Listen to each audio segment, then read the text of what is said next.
নমস্কার বন্ধুরা, গরিবের সংসার রোজ তো আর পঞ্চপাঞ্জন যেত না, আর তার উপরে আবার আজকে সন্ধ্যা, তাই জন্য একটু এই যে গরম গরম গোবিন্দভোগ ভাত চাল বসিয়েছি, প্রায় হয়েই গেছে। একদম গরম গরম নামাবো আর খাবো। তার সাথে দুটো ছোট মাখন নিয়ে এসেছি, আর এই যে আলু মাখা করেছি, পালং শাক, নতুন আলু, কাঁচা লঙ্কা সব দিয়ে মাখা করেছি। আর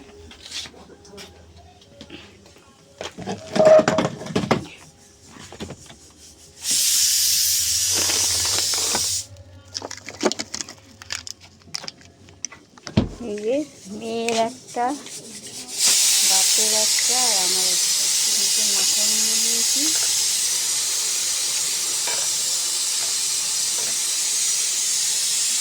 এই দিয়ে আজকের লাঞ্চটা সেরে নেব।